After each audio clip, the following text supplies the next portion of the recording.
জন্য নির্দেশনা প্রদান করেছে।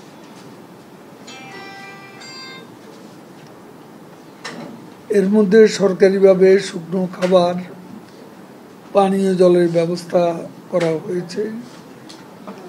নগদ অর্থ প্রদানের জন্য জেলা প্রশাসনকে নির্দেশনা প্রদান করেছে দুর্যোগ ব্যবস্থাপনা ত্রাণ মন্ত্রণালয়। সরকার ক্ষয়ক্ষতির পূর্ণ বিবরণী সংগ্রহ করছে। ক্ষতিগ্রস্ত মানুষের পুনর্বাসনের জন্য বিশেষ করে অনেক এলাকা বাঁধ ভেঙে ডুবে গেছে, পটুয়াখালী, রাঙ্গাবালি, এরকম অনেক জায়গা জলোচ্ছ্বাস হয়েছে এবং অনেক এলাকা এখনো পানির নিচে। বিধ্বস্ত বেড়িবাঁধ সহ ক্ষতিগ্রস্ত রাস্তাঘাট, বিদ্যুৎ যোগাযোগ পুনঃস্থাপন দ্রুততার সাথে করা হচ্ছে। দুর্যোগপূর্ণ পরিস্থিতি স্বাভাবিক না হওয়া পর্যন্ত বাংলাদেশ আওয়ামী লীগের নেতা কর্মীদের জনগণের পাশে থাকার জন্য আমরা নির্দেশনা প্রদান করছি। প্রধানমন্ত্রী দেশরত্ন শেখ হাসিনা সারা রাত জেগে দুর্যোগ মোকাবিলার সকল প্রস্তুতি তিনি মনিটর করেছেন,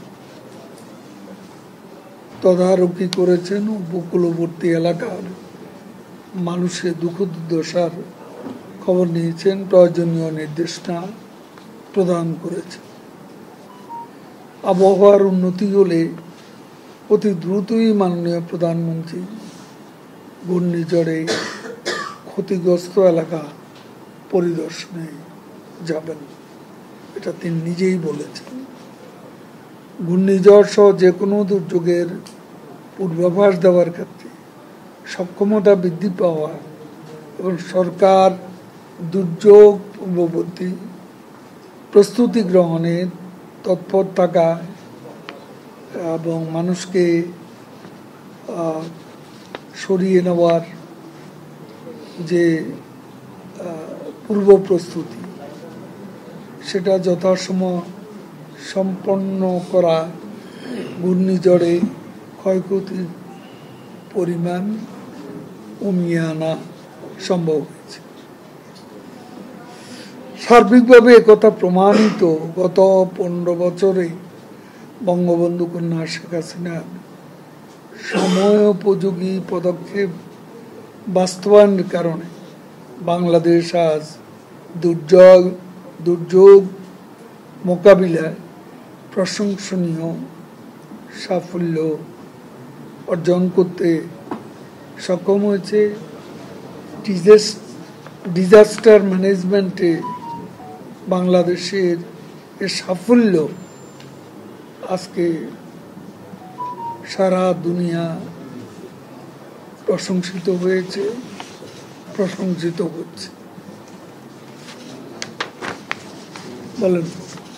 মাননীয় সাধারণ সম্পাদক, ঘূর্ণিঝড় নিয়ে তো কথা অনেক ভালো, আপনিও বললেন, কিন্তু জনমনে একটা প্রশ্ন সৃষ্টি হয়েছে, যে প্রশ্নটা কিন্তু আমারও। সরকার বিরোধীদের নৈরাজ্য, আগুন সন্ত্রাস, খুন প্রতিরোধে যতটা দক্ষতার পরিচয় দিয়েছে, দেশের দুর্নীতি, অনিয়ম, অপচয়, অপব্যয়, দ্রব্যমূল্যের ঊর্ধ্বগতি, যানজট, সড়কের বিশৃঙ্খলা নিয়ন্ত্রণে ততটা দক্ষতার পরিচয় দিতে পারেনি। আপনার মন্তব্য কি?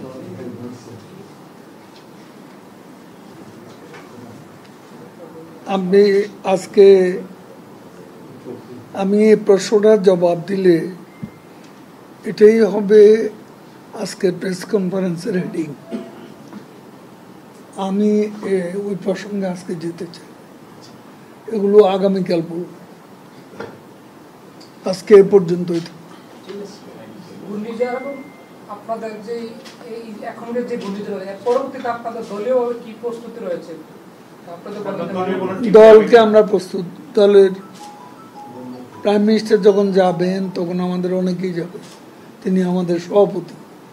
আমাদের যে বিভাগীয় টিমগুলো তারা যেখানে যেখানে ক্ষতিগ্রস্ত হয়েছে সেই সব এলাকার খোঁজখবর নিচ্ছেন এবং তারাও আবহাওয়ার উন্নতি হলে ওইসব এলাকা পরিদর্শনে যাবেন, ক্ষতিগ্রস্ত মানুষকে সাহায্য সহায়তা করবেন। আপনি তো শুধু আপনার দলের নেতা কর্মীদের উদ্দেশ্যে নির্দেশনা দিয়েছেন যে ঘূর্ণিঝড়ে আক্রান্ত হয়ে যাচ্ছে, অন্যান্য যারা রাজনৈতিক দল রয়েছে তাদের বিষয়ে কোনো পরামর্শ বা আহ্বান আছে কিনা?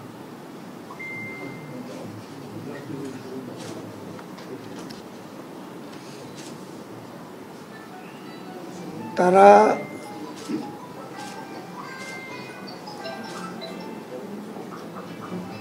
আমরা আমাদের অভিজ্ঞতা, বাংলাদেশের যে বাস্তবতা, ঝড়ে, জলোচ্ছ্বাসে, দুর্যোগে, বন্যা,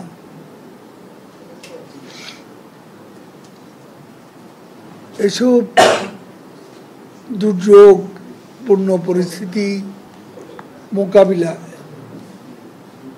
বিএনপির কথাই আমি বলি, বিএনপি বিরোধী দল হিসেবে তাদের একটা রাজনৈতিক দলের দায়িত্ব পালনে তারা বারে বারে ব্যর্থ হয়েছে। তারা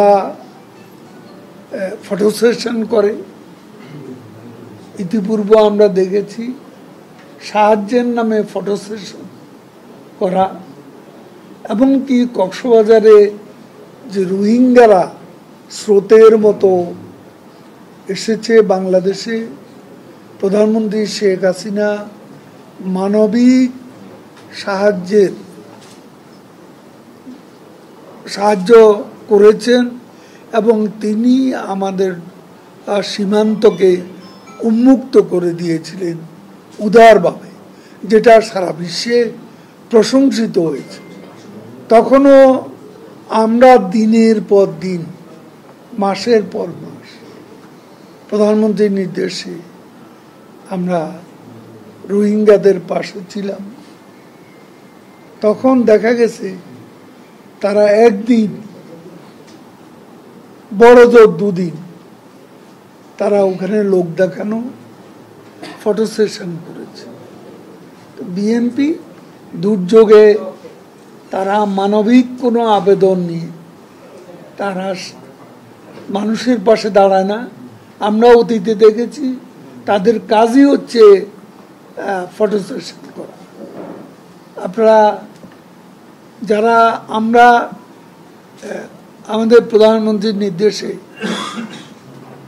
রোজার মাসেও আমরা সাধারণ মানুষের মধ্যে ইফতার বিতরণ করেছি, আর তারা ইফতার পার্টি করেছে। তাদের সাথে আমাদের নীতিগতভাবেই অনেক পার্থক্য রয়েছে। মানবিক বিষয়গুলো তারা কখনো মানবিকভাবে দেখেছে বলে আমাদের জানা। Thank you.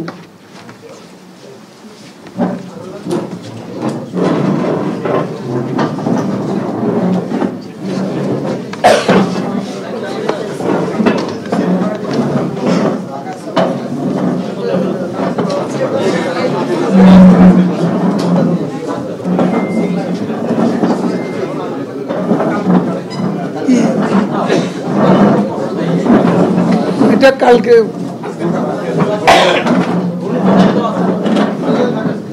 আজকে এটার সাথে ওটা বললাম।